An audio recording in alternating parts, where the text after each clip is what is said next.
नमस्कार बहुत स्वागत है आपका हमारे चैनल न्यूज़ पब्लिक वर्ल्ड पर और मैं हूं आपके साथ शुभम त्यागी। तो जात जात में धर्म धर्म, यही खबरें हैं जो सियासी गलियारों से लगातार आ रही हैं। राहुल गांधी जातिगत जनगणना की बात लगातार कर रहे हैं और दूसरी तरफ अभी कुछ ही दिनों पहले सीएम योगी आदित्यनाथ ने धर्म को लेकर एक बड़ा बयान दिया। लगातार कह रहे हैं कि एक रहोगे तो नेक रहोगे, बट जाओगे तो कट जाओगे। अब इस पूरी राजनीतिक चर्चाओं पर जनता कैसे देखती है उनसे बात करते हैं। कुछ लोग जुड़े हैं, पूछ लेते हैं।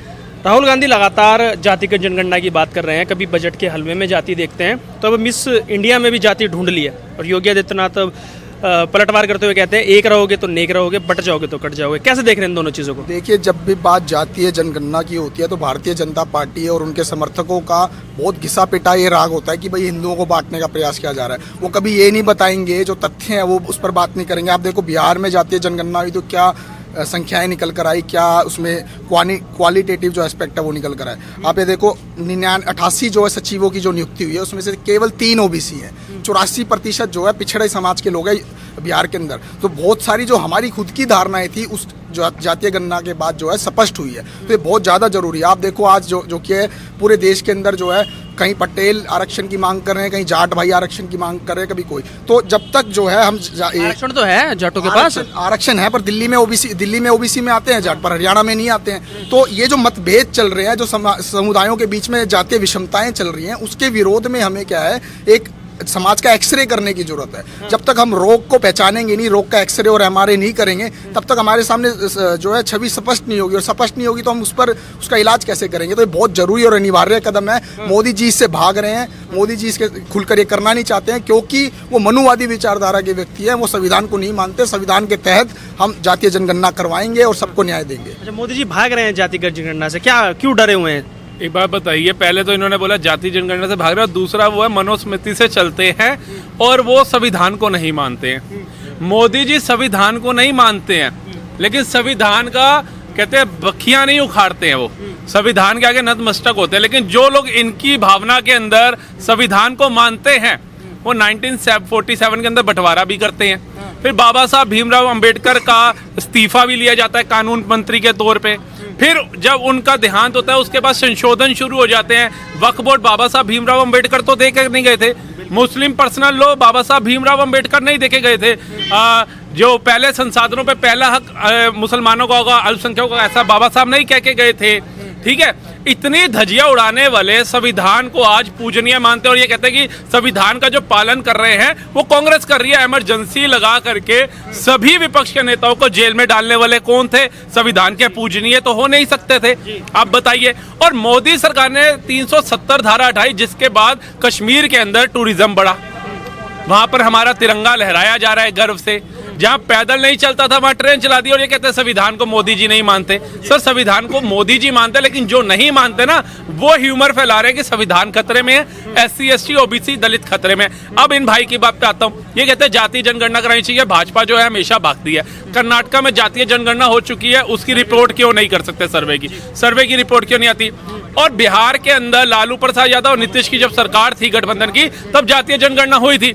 अब आप बताइए कि हमारे राहुल गांधी संविधान की किताब लेकर के चलते हैं, दलितों को SC ST को ऊपर लाने की बात करते हैं, लेकिन 12 साल की एक दलित बच्ची का बलात्कार होता है अयोध्या में, उस पर टेप लगा लेते हैं। तो वो कौन से दलितों की आवाज उठाने के लिए आगे आ रहे हैं? किनके लिए वो जातीय जनगणना कराना चाह रहे हैं कि भाई जातीय जनगणना से पता चले दलित के घर में कितनी बहन बेटियां हैं, SC ST के घर में कितनी बहन बेटियां हैं। और इनके ही लाल टोपी वाले जो अखिलेश यादव है, उनके नेता बलात्कार करते हैं तो उनके समर्थन में खड़े होते, तो कौन सी जाति जनगणना कराने की बात करते हैं? बात वही है ना, इमरजेंसी पे जब बात आती है तो कांग्रेस पार्टी की बात है। और कर्नाटक में तो सर्वे करा चुके हैं ना, जातिगत सर्वे करा चुके हैं, क्यों नहीं अभी तक आंकड़े दे रहे? देखो, मैं बहुत ज्यादा पीछे नहीं जाऊंगा, मैं 2024 की बात कर लेता हूँ। अभी लेटरल एंट्री का मुद्दा हुआ, जिसके अंदर जो है 55 सचिवों की नियुक्ति होनी थी। उसके अंदर जो है आरक्षण का प्रावधान था, आपने उसको खत्म कर दिया। फिर वो मुद्दा जो हुआ, क्या उस मुद्दे के अंदर जब नेता प्रतिपक्ष ने और पूरे विपक्ष ने, इंडिया अलायंस ने उसका विरोध करा, तो आप उस पर बैकफुट पे चले गए और आपने जो है लेटरल एंट्री को हटा दिया। ये भी हुआ है। और दूसरा क्या हुआ था,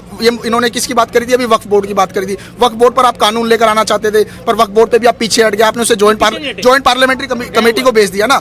आपने क्या 12 सालों के अंदर, पूरे कार्यकाल के अंदर पहली बार उनका सबसे बड़ी राजनीतिक हार है कि उन्होंने किसी एक इतने अहम मुद्दे को JPC पे भेज दिया, क्योंकि उनके पास आज बहुमत नहीं है। जो आपके जो दो जो राजनीतिक आपके जो दो बैसाखियां हैं, बल्कि मैं ये कहूंगा जो भारतीय जनता पार्टी के दो राजनीतिक फूफा आए हैं, एक फूफा है नीतीश कुमार, एक फूफा है नायडू, और दोनों के दोनों ने जो है एक दोनों की मुस्लिम कॉन्स्टिट्यूएंसीज हैं अपनी अपनी, इसीलिए उन्होंने वक्फ बोर्ड को है ज्वाइंट पार्लियामेंट्री कमेटी पर भेज दिया, क्योंकि उनके दोनों की तरफ से दबाव आया था। कर्नाटक पे जवाब, कर्नाटक क्यों नहीं, आंकड़े क्यों नहीं आए अभी तक? कर्नाटक के आंकड़े क्यों नहीं आए हैं? बिल्कुल आए हैं आंकड़े, किसने कहा है? और दूसरे बिल्कुल आए, मैं बता रहा हूँ ना, कर्नाटक के अंदर पूरी पहली बात तो वो जो आप जिसकी बात करें वो पूरा खत्म नहीं हुआ था, और खत्म नहीं हुआ था। इससे पहले 2011 के अंदर हुआ था, जब आखिरी सेंसस 2011 में हुआ था। 2021 में होना था, चले कोरोना काल था, आपने नहीं कराया। 2011 के अंदर जो था, आपने 2011 के आंकड़े आज तक जारी नहीं करे। जातीय जनगणना हुई थी 2011 के अंदर, क्या आपने आज तक उसके आंकड़े जारी किए हैं? आपने नहीं, क्योंकि उस समय पर यह प्रश्न नहीं था। प्रश्न अब उठा है 2014 से लेके 2024 तक, क्या आपने एक बार भी आपने आंकड़े? इन्होंने कहा जाति गणना, ठीक है, सही बात, हिंदुओं की होनी चाहिए, 72 फिरकों की होगी, नहीं होगी, सबकी होगी। हम तो 72 फिरकों की। बिहार में हुआ, बिहार में 18% मुस्लिम निकला, यादव 13%, तेली समाज 4%, ठीक है, दलित समाज, इन सबको बांट दिया, लेकिन मुस्लिम समाज 18%। मतलब कि यादवों को लड़ना है तो 13% पे लड़ेंगे, मुस्लिम को लड़ना है तो 18% पे लड़ेंगे। ये है इनकी जाति गणना, समझिए। इसका मैं आपको बताता हूँ। अमेरिका की कई यूनिवर्सिटीज में हिंदुओं के विरोध में एक वो चल रहा है, प्रोग्राम चल रहा है, उसको लेके ये सारी चीजें चलाई जा रही है कि हिंदुओं को कमजोर करना है। क्योंकि पिछले 10 साल में आपने भी देखा होगा कि यूरोप से लेके अमेरिका तक में हिंदुत्व मजबूत हुआ है। वहाँ के लोग क्या नाम है, हिंदुत्व को समर्थन में आ रहे हैं, वहाँ पे हरे कृष्णा हरे राधा चल रहा है। लेकिन इस चीज को विरोध करना है तो विरोध कैसे करेंगे? हिंदुत्व को कमजोर करना, कहाँ से कमजोर करना? जहाँ पे उसकी जन्म है हिंदुत्व का, कहाँ है? भारत में है। भारत में जन्म है तो भारत को, हिंदू को कैसे कमजोर करना है? बांट दो इनको। जो डिवाइड एंड रूल वाला इनका जो शासन हमेशा से लगा है वो चला है। अभी देखिए अमेरिका में भी हाल की घटना है, कल परसों की न्यूज़ है, वहाँ पे एक हनुमान जी की बड़ी मूर्ति लगी थी, उसको लेके जो कैथोलिक चर्च वाले हैं उन्होंने विरोध प्रदर्शन किया कि ये डीमन गॉड है, इस चीज को लेके किया। अब आप ये समझिए कि ये प्रोपेगेंडा कहाँ से चलाया जा रहा है। ये प्रोपेगेंडा राहुल गांधी का नहीं है, ये प्रोपेगेंडा वहां से आ रहा है, बाहर से, जो हिंदुत्व को कमजोर करना चाह रहा है, जो 10 सालों में मजबूत हुआ है उसको करना चाह रहा है। और यही बात, ये कास्ट सेंसस की बात कर रहे हैं, जवाहरलाल नेहरू ने तो कास्ट सेंसस का विरोध किया था। राहुल गांधी, बताइए जवाहरलाल नेहरू की बात मानते नहीं मानते हैं? पहले भैया के पास, जैसे उन्होंने कहा कि जो कर्नाटक के जातिगत जनगणना जो सर्वे था वो पूरा ही नहीं हुआ, पूर्ण तरीके से हुआ नहीं, कैसे झूठ फैला रहे हैं फिर? सर एक बार ये बात किसी भी कांग्रेस के राष्ट्रीय प्रवक्ता से, स्पोक पर्सन से बुलवा कर दिखा दीजिए, सुप्रिया श्रेणी से या किसी भी कांग्रेसी ऑफिशियल से बुलवा कर दिखा दीजिए कि वहाँ पर नहीं हुई है, तो मैं मान लूंगा, पहली चीज़। अब दूसरी चीज़, इन भाई साहब ने एक और चीज़ यहाँ पर जिक्र किया था, लेटरल एंट्री की। लेटरल के तहत ये विरोध कर रहे हैं, उस लेटरल के तहत विजय लक्ष्मी पंडित का नाम सुना है क्या इन्होंने? सुना है, बिल्कुल सुना है। वो पहले लेटरल उससे हुई थी या नहीं हुई थी?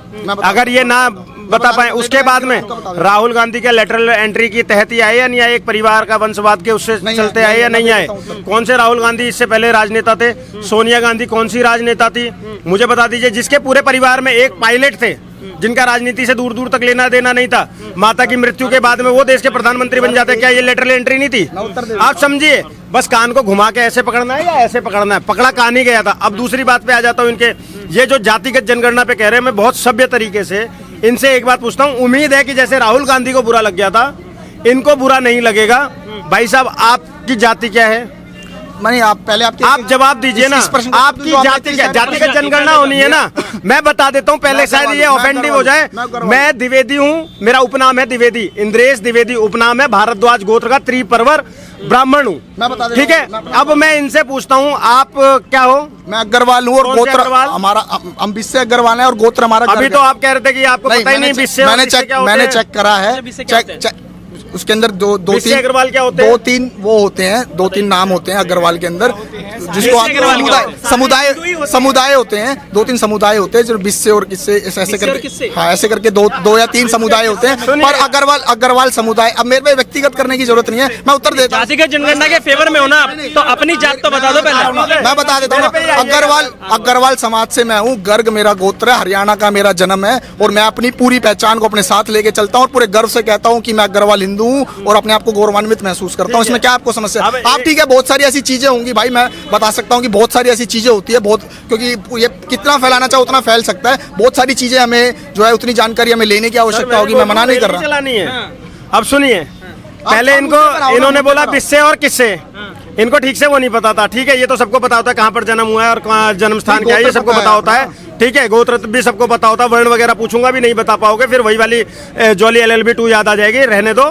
ठीक है, अब मैं दूसरी चीज पे आता हूँ। अब सुनिए, जाति अपनी खुद की नहीं पता, इनको जातिगत जनगणना चाहिए। अब मेरा एक और प्रश्न है इसका, ये सीधे सीधे जवाब दे दें ये तो फिर गलत बात है। कि सुनिए सीधे सीधे जवाब दे दीजिए कि जो अभी एक भाई ने भी बोला था, बिहार के अंदर जब जातिगत जनगणना होती है तो यादव इतने, पंडित इतने, कुर्मी इतने, धोबी इतने, पटेल इतने, हरिजन इतने, मुसहर इतने, सबके परसेंटेज निकाले गए। मुसलमानों का क्यों नहीं निकाला गया परसेंटेज?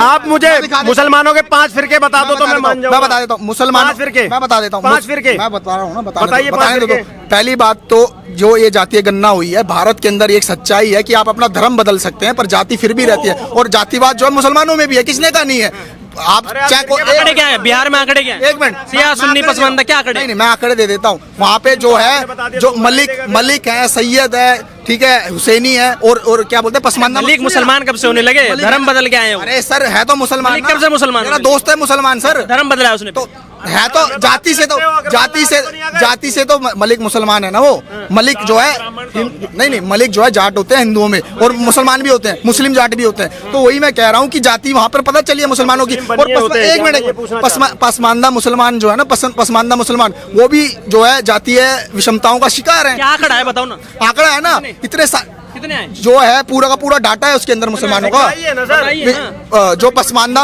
और सुनिए एक सवाल मुसलमान बता रहा हूँ ना, एक सवाल यार, देखो पीछे दिक्कत दे रही है। सुनो ना मेरा एक सवाल तो सुनो। जैसे राहुल गांधी हो, चाहे सुप्रिया सुले, जब खुल खुल के वो बोलते हैं राजपूत, ठाकुर, ब्राह्मण, तो सिया सुन्नी पसमानदा क्यों नहीं बोलते मुझसे? शिया सुन्नी से भी बढ़कर जो है सैयद है, सैयद है, मलिक है, हुसैनी है, अशरफी है, बहुत सारे फिरके हैं भाई मुसलमानों में। और टीवी पे क्यों नहीं बोलते? मेरी बात सुनो, ये जो बार बार मलिक त्यागी वगैरह ये बोल रहे हैं ना भाई साहब, इनको बता दूं ये कोई मुसलमान नहीं थे, ये तलवार के डर से सलवार पहनने वाले लोग थे। अब दूसरी चीज पे आ जाता हूँ। मैंने इनसे फिरके पूछा, अहमदिया, देवबंदी, रशीदी, चिश्ती, मोइनी, सब है पसमानदा, और शिया, सुन्नी, बरेलवी, दहलवी, ये नहीं बता पा रहे हैं। ठीक है, ये बार बार गोल गोल कर्नाटक में इन्होंने गोल गोल घुमाया। एक सेकंड रुको ना यार, ऐसे माइक नहीं छीना जाता है। सभ्य समाज में आप तरीके से बात करेंगे। अब सुनिएगा, इन्होंने बोला कर्नाटका में पूरा आंकड़ा है, हमने पूछ लिया, इन्होंने कहा आंकड़ा है लेकिन देंगे नहीं। फिर इन्होंने घुमा दी उस बात को, क्या बोला कि पूरा नहीं हो पाया था। फिर इन्होंने बोला 2011 में जातिगत जनगणना हुई थी, जबकि मैं बता दूं 2011 में जनगणना हुई थी, जातिगत जनगणना नहीं हुई थी। और अगर हुई थी तो कांग्रेस की क्या मजबूरी थी कि उसके बाद 3 साल तक उनकी सरकार थी, उन्होंने क्यों नहीं लागू किया? और आज ऐसी क्या जरूरत है कि जातिगत जनगणना करने की कोशिश कर रहे हैं? मैं बता देता हूँ भाई साहब,